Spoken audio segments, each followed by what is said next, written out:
আরো একবার নজর রাখবো দুর্গাপুরের ভিরিঙ্গির দিকে, কারণ সেখানে বিজেপির পোলিং এজেন্টকে বুথে ঢুকতে বাধা দেওয়ার অভিযোগ। আর এই ঘটনাকে কেন্দ্র করে রীতিমতো তৃণমূল বিজেপি বচসায় জড়িয়ে পড়ে। বিধায়ক লক্ষণ ঘরুইকে ধাক্কা দিয়ে বের করে দেওয়ার অভিযোগ।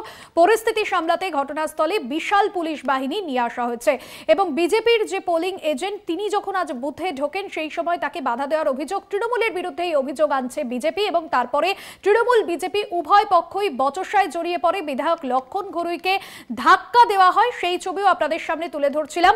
বর্ধমান দুর্গাপুর লোকসভা কেন্দ্র, যেখানে এবারে বিজেপি প্রার্থী হয়েছেন দিলীপ ঘোষ এবং আমরা জানি যে দিলীপ ঘোষ তিনি যেরকম এর আগে বহু পরিচিত আরএসএস এর সঙ্গে তার একটা যোগসূত্র রয়েছে, তবে বর্ধমান দুর্গাপুরে এবার দিলীপ ঘোষকে আনা হয়েছে।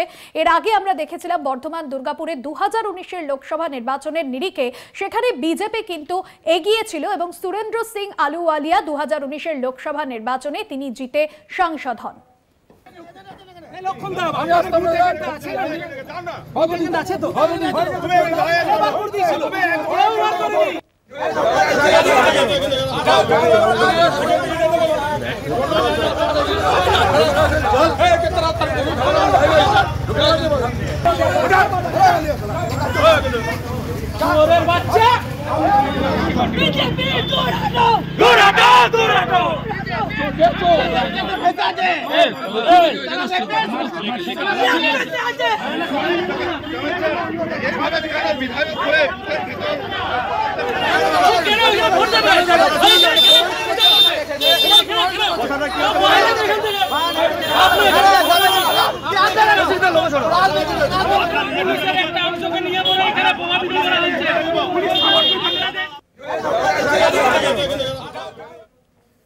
সঞ্জীব সুই আমাদের প্রতিনিধি রয়েছেন ফোন লাইনে। সঞ্জীব, দুর্গাপুরের ভিরিঙ্গিতে যে তৃণমূল বিজেপি বচসা উত্তেজনা পরিস্থিতি এই মুহূর্তে কি সেখানে স্বাভাবিক হয়েছে?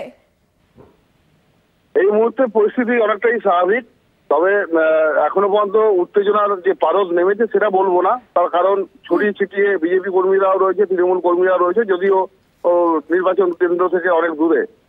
কিন্তু মূলত যেটা এই 82 নম্বর বুথে বিজেপি এজেন্টকে বসতে না দেওয়ার অভিযোগে লক্ষণ ঘরুই, যিনি বিজেপি বিধায়ক দুর্গাপুরে, তিনি ওখানে গিয়ে পৌঁছান।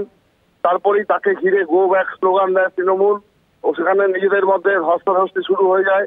এবং যেটা তৃণমূল অভিযোগ করছে যে লক্ষণ ঘরুই নিজে বিধায়ক হয়ে এই 82 নম্বর বুথ সহ আরো যে কটি বুথ রয়েছে এই ভিরিঙ্গি টিএন স্কুলে, এখানে ভোটারদের প্রভাবিত করার চেষ্টা করছেন এবং দীর্ঘক্ষণ ধরে তিনি এটা করে যাচ্ছেন। তাকে বারবার বারণ করা সত্ত্বেও তিনি যাননি। অন্যদিকে লক্ষণ ঘরুই অভিযোগ করছেন যে তাদের এজেন্টকে বসতে দেওয়া হয়নি বলে তিনি সেই বিষয়ে কথা বলতে এসেছেন। এই দুই পক্ষের অভিযোগ পাল্টা অভিযোগে উত্তেজনা চরমে ওঠে এবং ধস্তাধস্তির পর্যায়ে পৌঁছায়। ঘটনাস্থলে পুলিশ অবস্থা সামাল দেয় এবং বিজেপি বিধায়ক লক্ষণ ঘরুইকে গো ব্যাক স্লোগান ওখান থেকে তৃণমূল শাউটিং করতে থাকে। ব্যাপক উত্তেজনা ছড়িয়ে পড়ে এবং আরো পুলিশ বাহিনী এসে পৌঁছায়। তারপর পরিস্থিতি এই মুহূর্তে সামাল দেওয়া গেছে, তবে উত্তেজনার আঁচ এখনো রয়েছে এলাকায়। তাই পুলিশ নজরদারি রেখেছে এই ভিরিঙ্গি টিএন স্কুলে, যেখানে এই ভোটদান পর্ব চলছে। একদমই ধন্যবাদ সঞ্জীব। বিজেপি বিধায়ক লক্ষণ ঘরুই কি বলছেন, কি অভিযোগ তার শোনাবো।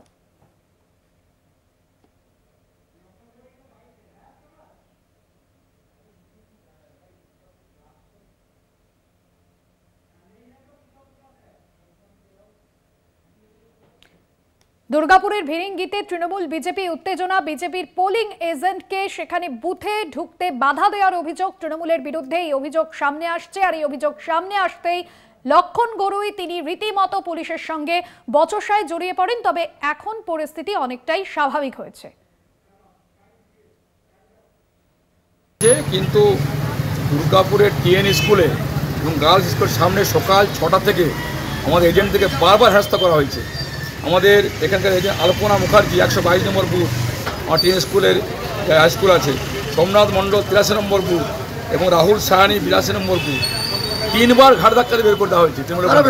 তৃণমূলের গুন্ডারা বের করে দেওয়া হয়েছে। আমি আসার পরে এসডিওকে ফোন করেছি, আমি দেখছি 3বার ফোন করার পর প্রেস আসার পর, প্রেস লাইভ করার পর আর ঢুকতে বাধ্য করেছে। আমি আপনাদের শোনালাম বিজেপি বিধায়ক লক্ষণ ঘরুই তিনি ঠিক কি অভিযোগ করেছেন। দুর্গাপুরের ভিরিঙ্গিতে তৃণমূল বিজেপি উত্তেজনা।